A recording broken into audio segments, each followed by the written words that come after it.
Alhamdulillah hamdan yuafi ni'amahu wa yukafi mazidah. Ya Rabbana lakal hamdu kama yanbaghi li jalali wajhika wa 'azimi sultanik. Ashhadu an la ilaha illallah wahdahu la syarikalah wa ashhadu anna Muhammadan abduhu wa rasuluh.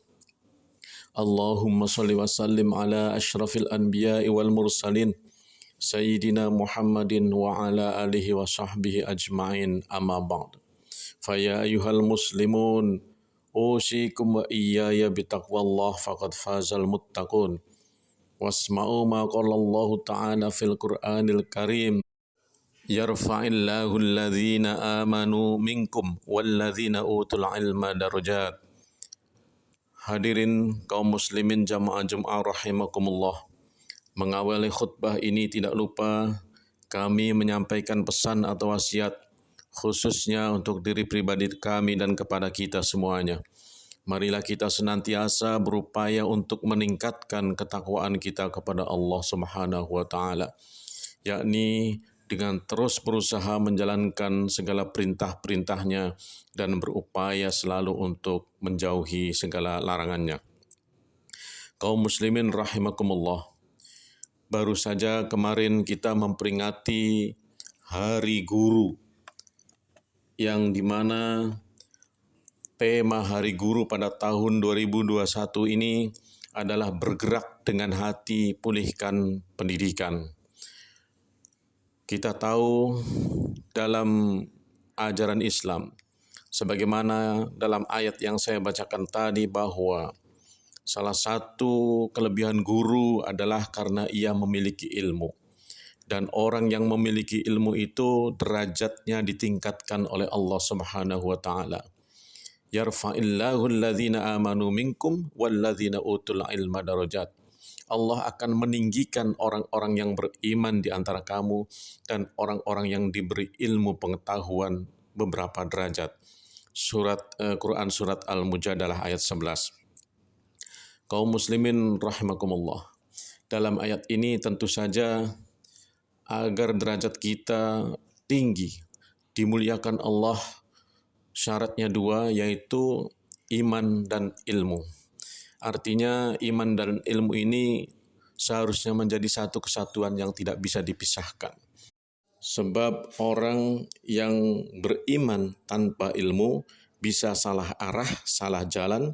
Begitu juga sebaliknya, orang berilmu tanpa iman bisa sesat. Kaum muslimin rahimakumullah, inilah syarat yang juga harus dimiliki oleh seorang guru, yakni kedua-duanya, ia memiliki iman dan memiliki ilmu.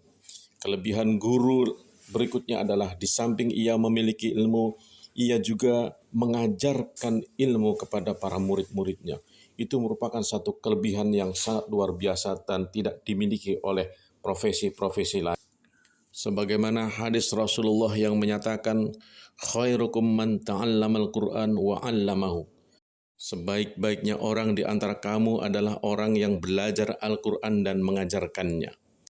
Ketika sebagian besar ahli tafsir menafsirkan bahwa Al-Qur'an adalah sumber dari segala sumber ilmu, karena setelah dikaji, setelah didalami, Al-Qur'an itu menyangkut seluruh ilmu pengetahuan. Berbagai macam, berbagai ragam ilmu pengetahuan semuanya disebut dalam Al-Quran. Ilmu alam ada, ilmu biologi ada, ilmu kedokteran ada, ilmu administrasi ada, ilmu ketatanegaraan ada, sampai kepada ilmu akhlak dan etika yang mengatur kehidupan orang sehari-hari. Jika ada orang yang sedang belajar ilmu alam, pada hakikatnya ia sedang belajar ilmu Al-Quran. Jika ada orang yang sedang belajar ilmu biologi, ilmu kedokteran, ilmu tata negara, bahkan ilmu etika dan perilaku sehari-hari, sesungguhnya mereka tengah belajar Al-Quran. Jika pemahamannya seperti ini, maka hadis yang saya sampaikan tadi juga dapat diartikan bahwa sebaik-baik orang di antara kamu adalah orang yang belajar ilmu dan mengajarkannya. Dan orang yang kerjanya sehari-hari mengajarkan ilmu adalah para guru atau dosen mungkin kalau tingkat mahasiswa.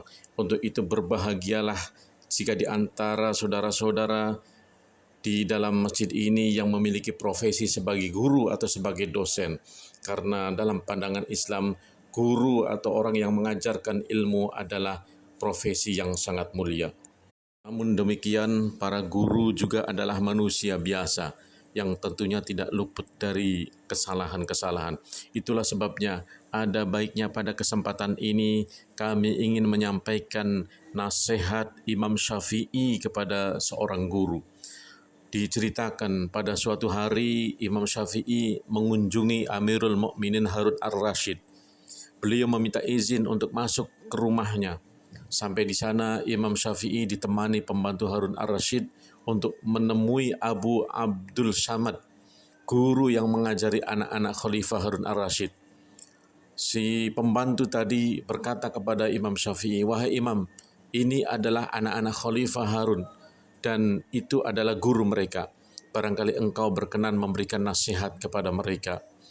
Imam Syafi'i pun dengan senang hati memberikan nasihat yang berharga kepada Abdul Samad atau kepada gurunya anak-anak dari Khalifah Harun ar-Rasyid. Imam Syafi'i menyampaikan nasihat. Kata beliau, hal yang pertama yang perlu diperhatikan dalam mendidik seorang murid adalah memperbaiki dirimu terlebih dahulu. Sungguh pandangan mereka, para murid itu tertuju kepadamu, kepada para gurunya. Mereka akan mengikuti kamu dalam memandang baik buruknya sesuatu. Maka ajarilah mereka Al-Quran. Jangan kamu paksa mereka sehingga mereka jadi bosan untuk belajar. Jangan juga kamu terlalu lalai sehingga mereka meninggalkan pelajaran. Kemudian ajarilah mereka syair dan hadis supaya jiwa mereka menjadi baik dan mulia. Dan janganlah kamu bawa mereka dari satu pelajaran ke pelajaran lainnya sebelum mereka benar-benar menguasai pelajaran tersebut. Sebab banyaknya pembicaraan yang masuk ke pendengaran dapat membuat sesat pemahaman murid-murid kita. Hadirin kaum muslimin rahimakumullah. Jika kita kupas satu persatu nasihat Imam Syafi'i kepada gurunya anak-anak dari Khalifah Harun ar-Rasyid ini sungguh sangat luar biasa dan kaya makna. Pertama, kata beliau, seorang guru adalah seseorang yang akan menjadi teladan para muridnya. Itulah sebabnya istilah yang sudah terkenal di Indonesia ini, guru adalah orang yang digugu dan ditiru. Sehingga menjadi seorang guru benar-benar menjadi orang yang sangat luar biasa yang harus bisa menjaga dirinya. Karena dirinya akan menjadi contoh para murid-muridnya. Orang guru harus bisa menjaga kehormatannya, baik ketika dia mengajar di dalam kelas maupun ketika dia berada di luar kelas. Karena banyak sekali murid justru menjadi melenceng gara-gara ada melihat gurunya yang juga kelakuannya melenceng. Nasihat kedua, kata Imam Syafi'i, ajarilah mereka Al-Quran. Artinya apa? Artinya bahwa meskipun yang kita ajarkan kepada mereka mungkin secara kurikulum adalah pelajaran-pelajaran umum, tetapi alangkah baiknya ketika dalam mengajarkan pelajaran-pelajaran umum ini kita juga menyentuh Al-Quran, kita juga mengkaitkannya dengan ayat-ayat Al-Quran, sebab toh seperti yang saya katakan semula bahwa pada hakikatnya seluruh ilmu pengetahuan itu sumbernya ada di dalam Al-Quran. Sumbernya berasal dari Al-Quran. Nasihat berikutnya adalah jangan kamu paksa mereka sehingga mereka jadi bosan untuk belajar. Nah, ini sangat luar biasa. Seorang guru juga harus bijaksana dalam mengajarkan ilmunya. Kita melihat gelagat situasi anak-anak. Kalau anak-anak sudah kelihatan bosan, perlu dihibur, perlu diselingi dengan gerakan-gerakan atau dengan contoh-contoh yang menghibur sehingga murid ingin terus belajar bersama gurunya itu. Namun sebaliknya, kata Imam Syafi'i, jangan juga kamu lalai sehingga mereka meninggalkan pelajaran. Ini hati-hati. Pernah saya mendapatkan berita, terutama guru di desa-desa terpencil, itu sampai muncul, pernah viral, bahwa ada seorang guru di jam pelajaran, murid-muridnya disuruh mencatat, ketua kelas disuruh membacakan buku yang hendak dicatat oleh teman-temannya yang lain. Sementara gurunya itu pergi memancing. Udzubillahi min dalik. Ini adalah bentuk penyelewengan yang berlipat-lipat. Saya katakan penyelewengan yang berlipat-lipat karena pertama, guru tersebut meninggalkan tugas pokoknya. Sementara gaji yang dia terima tetap utuh. Jam memancing dia itu dibayar juga gajinya oleh negara. Ketika gajinya dia ambil kemudian dia berikan kepada anak istrinya. Na'udzubillah, guru tersebut sedang memberi makan anak istrinya dengan uang haram. Berikutnya para murid juga mengambil contoh dari gurunya. Bayangkan ketika gurunya pergi memancing pada saat jam pelajaran, ini merupakan contoh yang buruk buat murid-muridnya.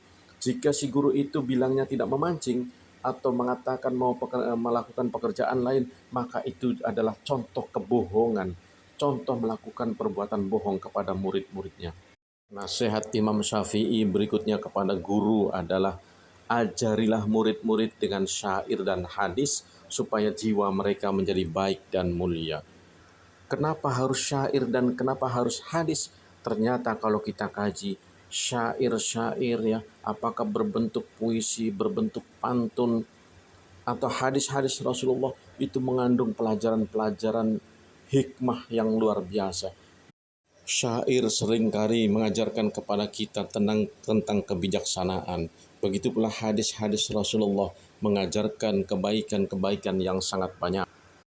Imam Syafi'i juga mengajarkan, menasehati guru, janganlah kamu bawa mereka, para murid dari satu pelajaran ke pelajaran lainnya, sebelum murid-murid itu benar-benar menguasai pelajaran tersebut. Artinya, kalau pelajaran yang satu belum dikuasai secara menyeluruh, jangan pindah kepada materi berikutnya. Karena ini bisa membuat pusing dan menjadi sia-sia saja. Sampai-sampai Imam Syafi'i menyatakan banyaknya pembicaraan yang masuk ke pendengaran dapat membuat sesat pemahaman. Na'udzubillahi min dzalik. Itulah sebabnya seorang guru juga harus tahu cara atau strategi mengajar yang sangat pas untuk para murid-murid. Makanya saya setuju kalau ada inovasi-inovasi dalam menyampaikan pelajaran. Kita pernah mendengar ada CBSA, cara belajar siswa aktif, ada juga cara belajar inovatif atau lain-lainnya. Yang penting intinya adalah bagaimana membuat si murid lebih cepat memahami pelajaran yang kita ajarkan. Hadirin kaum muslimin rahimakumullah. Inilah nasihat Imam Syafi'i kepada para guru. Mudah-mudahan hal ini bisa menjadi bahan renungan dan masukan buat kita semua, terutama kepada para guru. Dan meskipun di antara kita bukan guru profesinya, saya yakin kita punya anak-anak di rumah, kita juga mengajarkan ilmu kepada mereka, maka gunakanlah nasihat dari Imam Syafi'i ini. Terima kasih. Barakallahu li wa lakum fil Qur'anil azim wa nafa'ani wa iyyakum bima fihi minal ayati wa dzikril hakim wa taqabbal minni wa minkum tilawatahu innahu huwas samiul